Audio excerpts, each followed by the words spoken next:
Well, happening right now, a woman accused of lying to police and causing a wrong-way crash that killed a Santa Fe police officer and a retired Las Vegas, New Mexico firefighter is closer today to learning her fate. A jury heard a full day of testimony in the trial of Jeannine Jaramillo. Monica Logroño explains why police say they kept chasing the car even after she allegedly started driving the wrong way.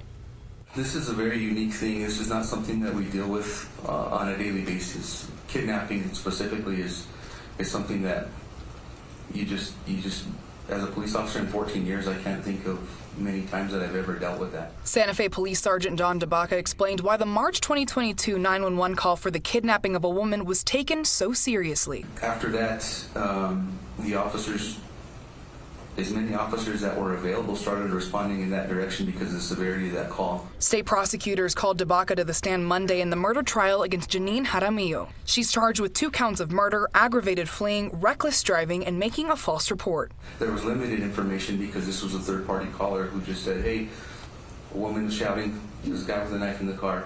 Car takes off. As that's happening, she's shouting, call the police. DeBaca was the patrol sergeant that day and in charge of overseeing what turned into a chase with the car involved in the alleged kidnapping.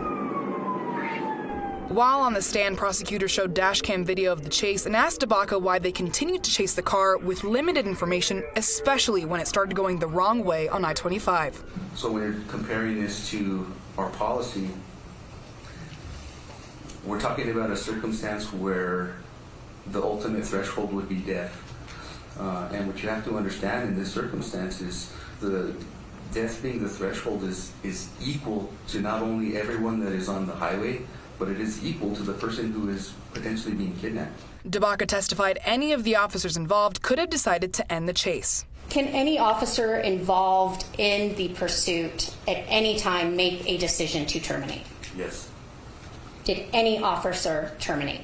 No, which shows that we were equally on the same page. All of us felt the exact same way about that circumstance, and that there was no other alternative but to continue. We also heard from Alexis Jenkins, who got hit as she drove back to Colorado Springs after a girls' trip in Santa Fe. Shortly after pulling over, I was still slowing down at the time. Before I knew it, the police vehicles were pretty much right on top of me. I heard a loud explosion, and then my car got hit. And then immediately after that, I got hit head-on, which caused my vehicle to spin 90 degrees. She told the jury it all happened very quickly. How soon after the white car flashed by you did the accident happen? Seconds. I mean, it was almost immediate. Would you say that white car forced you off the road? Mm-hmm. And then you were swept up in the accident, is that correct? Correct. The trial is expected to last the rest of the week. Monica Logroño, KOB4.